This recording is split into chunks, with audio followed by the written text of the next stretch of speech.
श्री शिवाय नमस्तुभयम। दोस्तों, आप सभी लोग जानते हैं कि 7 नवंबर 2024 यानी गुरुवार को पड़ रही है कार्तिक महीने की षष्ठी तिथि। और दोस्तों, यह वह षष्ठी तिथि है जो कार्तिक महीने में पड़ने वाली सबसे बड़ी तिथि है, क्योंकि यह गुरुवार के दिन पड़ रही है और इसका बहुत ही बड़ा और विशेष महत्व होता है। पूज्य गुरु जी ने कहा है कि अगर कभी भी मौका लग जाए और कार्तिक महीने की षष्ठी तिथि गुरुवार को पड़ जाए तो आप लोगों को 7 चने की दाल वाला उपाय तो अवश्य ही करना चाहिए। इन दोनों का संयोग बहुत कम आता है और इसी के साथ में गुरु जी ने अपनी शिव पुराण कथा में बताया है कि इस दिन आपको 7 चने की दाल वाला उपाय तो आपको अवश्य ही करना चाहिए, क्योंकि ऐसा दिन पूरे साल में सिर्फ एक ही बार आता है।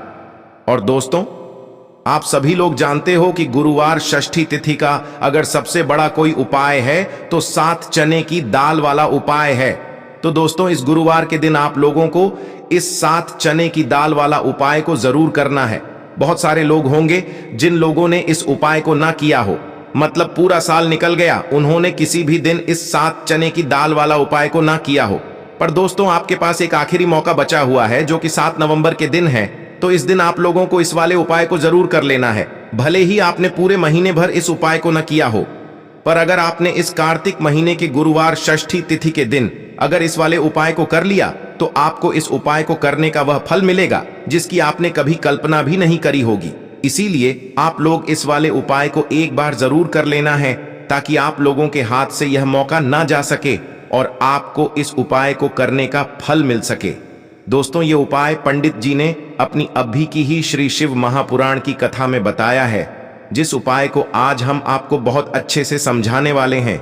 इस वीडियो को देखने के बाद इस उपाय को समझने के लिए आपको कोई और वीडियो को देखने की जरूरत नहीं पड़ेगी। तो चलिए दोस्तों, उपाय को शुरू करते हैं। देखिए, ये इस कार्तिक महीने के गुरुवार षष्ठी तिथि के दिन यह इतना खास होता है, इतना महत्वपूर्ण होता है। देखा गया है कभी कभी बड़े बड़े पूजा पाठ अनुष्ठान से जो मनोकामना पूर्ण नहीं होते, वह कार्तिक महीने के गुरुवार षष्ठी तिथि के दिन एक छोटे से उपाय करने से ही आपकी मनोकामना पूर्ण हो जाती है। और बहुत सारे लोगों ने इस उपाय को किया भी है और उनको इस उपाय को करने का फल भी जरूर मिला है। अगर आप लोग भी इस उपाय को करना चाहते हैं तो आप इस उपाय को पहले अच्छे से समझ लेना, सुन लेना, उसके बाद करना। आपको इस उपाय का फल जरूर मिलेगा और इस उपाय को कर लेने से आपके घर में चाहे किसी भी प्रकार की दुख और समस्या क्यों ना चल रही हो, आपको उसका कारण भी नहीं पता है कि भाई यह समस्या किस कारण से चल रही है।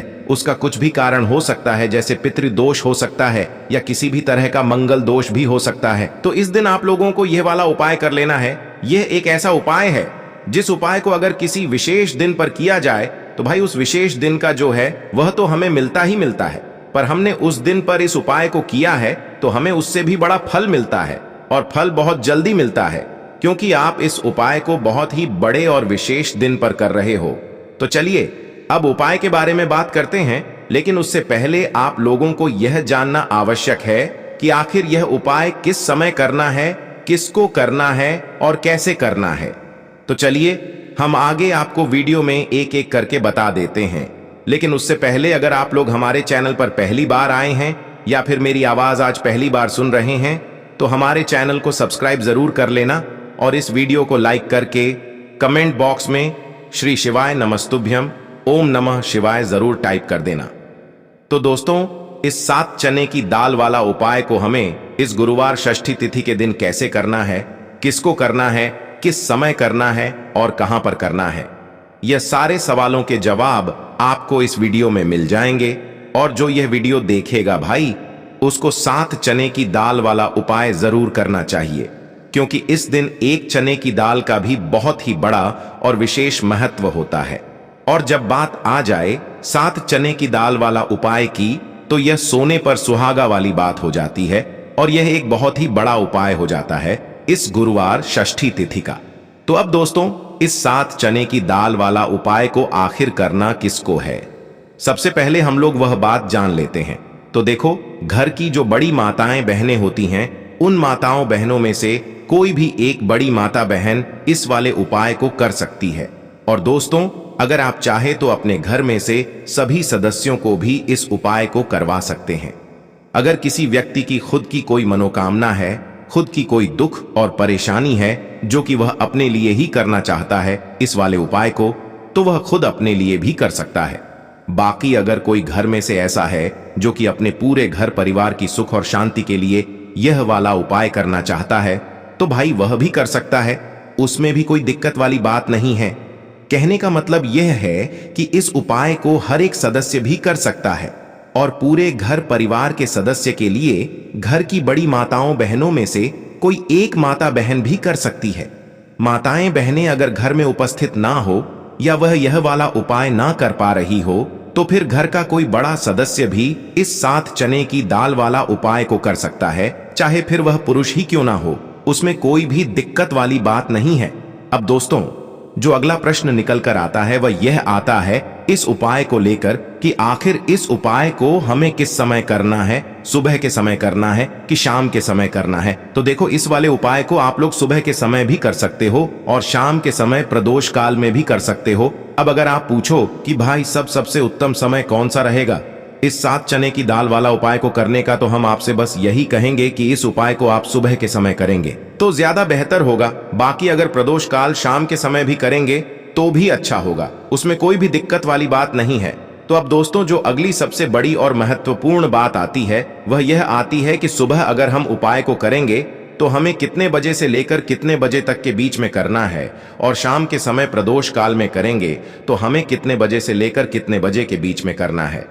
तो देखो, सुबह जितनी जल्दी हो सके आप उपाय को करने की कोशिश करना। बाकी अगर किसी कारणवश लेट भी हो जाओ, थोड़ी देर भी हो जाए, तो 10 या 11 बजे तक भी आप उपाय कर लेना, पर 12 बजे से ज्यादा देरी ना हो, ठीक है? इस बात का ध्यान रखना।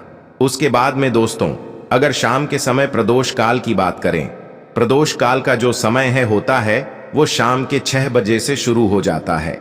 मतलब शाम के 6 बजे से लेकर 7 बजे के बीच का जो समय होता है, यह समय प्रदोष काल का समय होता है। तो आप इस उपाय को 7 या 8 बजे के बीच में भी कर सकते हो। मतलब शाम के 6 बजे से रात 8 बजे के बीच में आप कभी भी इस वाले उपाय को कर सकते हो, उसमें कोई भी दिक्कत वाली बात नहीं है। दोस्तों, हम सभी जानते हैं कि कल है गुरुवार का दिन है कार्तिक महीने में गुरुवार षष्ठी तिथि है। महादेव जी को खुश करने के लिए सबसे ज्यादा पवित्र दिन देखो, गुरुवार षष्ठी तिथि इस बार आई है। गुरुवार षष्ठी तिथि के दिन और षष्ठी तिथि पर कुछ उपाय जीवन के भाग्य को बदल देते हैं। आज के इस पूरे वीडियो में वैसे तो हम कुछ विशेष उपाय के बारे में बात करेंगे, और इन उपायों में से सबसे सर्वश्रेष्ठ उपाय है भाग्य का उदय करने वाला। यदि जो लोग भी प्रयास करते हैं, मेहनत करते हैं, लेकिन भाग्य का साथ उनको नहीं मिल पाता आता है, तो विशेषकर उनको यह उपाय करने चाहिए। बहुत ही ज्यादा विशेष उपाय होने वाला है। कार्तिक महीने में गुरुवार षष्ठी तिथि बहुत ही ज्यादा खास होती है। पूज्य गुरुदेव की कथा सुन करके समझ करके समझाने का पूरा प्रयास करूंगा। एक एक करते हुए हम उपाय को समझेंगे। सबसे पहला उपाय है, मात्र 41 चने की दाल से आप यह उपाय कर सकते हैं। नहीं ले सकते तो 7 चने की दाल भी ले सकते हैं, और चने की दाल लोगे तो खंडित मत लेना। टूटी हुई चने की दाल उपयोग में नहीं आती है, ठीक है? 7 चने की दाल या एक त्यास लेते हो तो बहुत ही ज्यादा शुभ है चने की दाल। देखो, यह उपाय किन लोगों को करना चाहिए? जिन लोगों के जीवन में दुर्भाग्य बहुत ज्यादा है, जो लोग चाहते हैं कि उनका भाग्य का उदय हो, उनके जीवन में भी नया सवेरा आए, उनके जीवन में भी रोशनी आए, उनके जीवन के हर कार्य सिद्ध हो जाए, तो उन लोगों को यह उपाय करना चाहिए। चने की दाल आपने ले ली, अब आपको साथ में लेना है एक स्टील का पात्र। कोई भी कटोरी लेना चाहो कटोरी ले लो, जिसके अंदर 2 चम्मच कच्चा दूध और शुद्ध जल मिलाना, ठीक है? और आपको साथ में लेना है मैं तांबे के पात्र के अंदर चल, ठीक है? यह तीनों मात्र 3 सामग्री लेकर के आज के दिन यानी कि कार्तिक महीने में गुरुवार षष्ठी तिथि के दिन आपको जाना है भगवान शिव के मंदिर में। देखो, गुरुवार षष्ठी तिथि के दिन पड़ता है तो बहुत शुभ होता है। तब भी हम चने की दाल के उपाय करते हैं। क्यों? क्योंकि चने की दाल का जो रंग होता है वह स्वर्ण होता है, और स्वर्ण जो होता है यानी कि एक तेज का प्रतीक माना जाता है, और तेज हमारे जीवन में आता है। तो हमारे कार्य सिद्ध होते जाते हैं। अगर जीवन में उदासी होगी तो कुछ भी कार्य, आप कितना भी कार्य कर लें, आपका कुछ भी नहीं हो सकता। लेकिन अगर जीवन में तेज होगा, जीवन में ऊर्जा होगी, तो वह कार्य अपने आप ही परिपूर्ण होते जाएगा, अपने आप ही सिद्ध होते जाएगा। गुरुवार षष्ठी तिथि के दिन पड़ता है, तब हम चने की दाल का उपयोग करते हैं। प्रदोष की तिथि शुक्रवार के दिन पड़ती है, तब हम चने की दाल का उपयोग करते हैं। और उसी प्रकार से यह शुभ तिथि जो कि महीने में एक बार आती है, वह गुरुवार और यह षष्ठी तिथि के दिन है। इसीलिए हम आज यह उपाय करेंगे। देखो करना क्या है चने की दाल। देखो आप क्या करोगे, सबसे पहले जो कच्चा दूध लेकर के आए हो, उसके अंदर एक एक चने की दाल आपको डालना है। बृहस्पति शवर महादेव का स्मरण करते हुए बृहस्पति देव को मजबूत करते हैं। बृहस्पति देव जो होते हैं वह भाग्य का साथ देने वाले होते हैं, जीवन से दुर्भाग्य को दूर करने वाले। जिनकी किस्मत नहीं, जब भक्ति ना, उनको गुरु ग्रह को मजबूत करना होता है। और गुरु ग्रह भगवान शिव की पूजा में रहते हैं, यानी कि शिवलिंग के आसपास रहते हैं, शिव जी की पूजा के लिए। देखिए, एक चने की दाल आपको कच्चे दूध वाले पात्र में आपको डाल देनी है, आगे आपको बाद में। अब यह कच्चा दूध जिसके अंदर आपने चने की दाल डाली हुई है, यह आपको भगवान शिव के शिवलिंग पर श्री शिवाय नमस्तुभ्यम का जाप करते हुए आपके जीवन के दुर्भाग्य दूर हो, जीवन में सौभाग्य की प्राप्ति हो, ऐसी कामना करते हुए आपको पूरा कच्चा दूध आपको अर्पित कर देना है। कच्चे दूध वाले पात्र में अगर चने की दाल रह जाती है तो वह हाथ से निकल करके भगवान शिव के शिव अंग पर आप अर्पित कर सकते हैं। ठीक है, अर्पित कर लिया। अब आपको क्या करना है, जो भगवान शिव के शिवलिंग पर आपने चने की दाल अर्पित करी है, वह उस चने की दाल पर देखो। उस चने की दाल पर आपको आपका सीधा हाथ रखना है और आपकी जो भी विशेष कामना है, जो भी मनोकामना है भाग्य से जुड़ी हुई, लेकिन आपको प्रार्थना करनी है कि जीवन के दुर्भाग्य दूर हो और जीवन में जो भी आपकी इच्छा है वह आपको बोल देनी है। यह कामना करने के बाद हाथ हटाना और उसका जो के पात्र के अंदर जो जल है, वह जल भगवान शिव के शिवलिंग पर आपको श्री शिवाय नमस्तुभयम का जाप करते हुए आपको अर्पित कर देना है। वैसे तो कार्तिक महीने में गुरुवार षष्ठी तिथि का महत्व होता है, रात्रि में यानी कि सूर्यास्त के बाद, क्योंकि कार्तिक महीने में गुरुवार षष्ठी तिथि यानी कि रात्रि में ही, जैसे दिवाली का महत्व रात्रि में होता है, उसी प्रकार से गुरुवार षष्ठी तिथि का महत्व भी रात्रि में होता है। लेकिन अगर फिर भी अगर आप रात्रि में नहीं कर पाते या आपके घर के आसपास करने नहीं देते मंदिर में, तो फिर आप यह उपाय दिन में भी कर सकते हैं। तो यह हो गया पहला उपाय।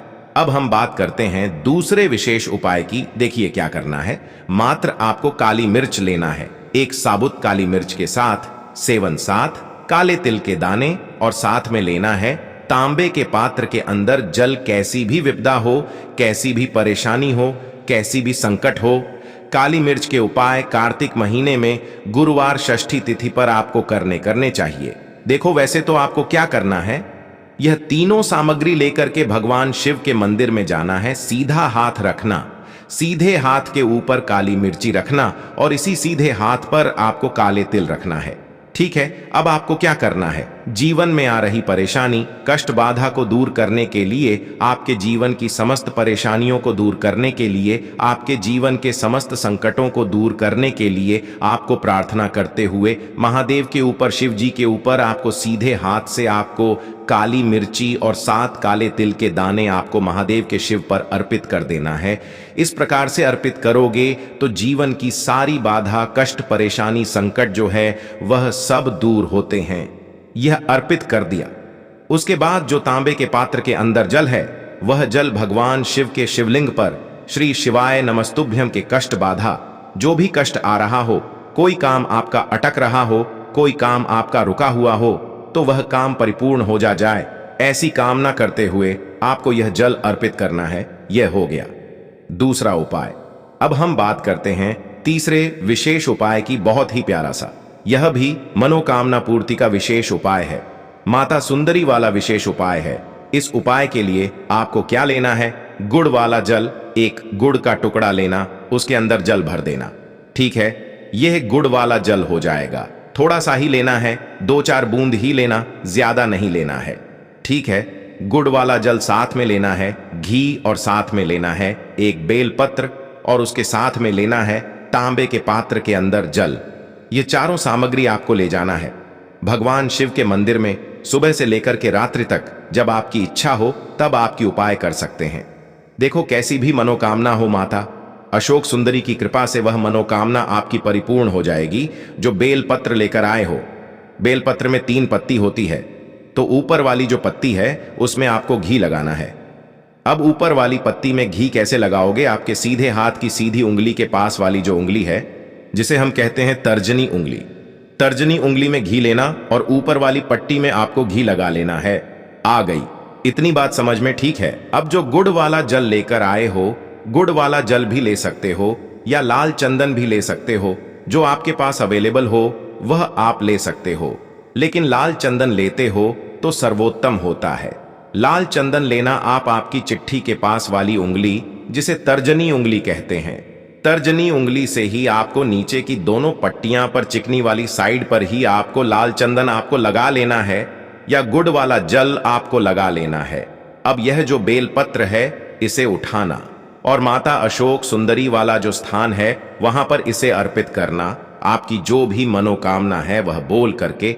अब यहां पर देखो, माता अशोक सुंदरी वाले स्थान पर बेलपत्र कैसे अर्पित करना है। डंडी का हिस्सा महादेव की तरफ होना चाहिए। इस उपाय में यही विशेषता है। देखो, डंडी का हिस्सा शिवजी तरफ होना चाहिए और पत्ती का हिस्सा जलाधारी की तरफ होना चाहिए। इस प्रकार से आपको बेलपत्र अर्पित करना है और जो अंत में तांबे के पात्र के अंदर जो जल लेकर क्या है, थोड़ा सा जल पत्नी पर जो पति आपने बेलपत्र अर्पित करना माता वाले स्थान पर, उस पर थोड़ा सा जल अर्पित करना और बाकी शेष जल भगवान शिव के शिवलिंग पर अर्पित करना। जो भी विशेष मनोकामना होगी इस 7 नवंबर कार्तिक महीने में गुरुवार षष्ठी तिथि पर आपको महादेव से कह देना है। निश्चित तौर पर आपकी मनोकामना परिपूर्ण होगी। तो दोस्तों, यह थे पूज्य गुरु जी द्वारा बताए गए कुछ बहुत ही खास उपाय। अगर आपको जानकारी अच्छी लगी हो तो वीडियो लाइक करिएगा। मिलते हैं फिर एक नए वीडियो के साथ। श्री शिवाय नमस्तु भयम।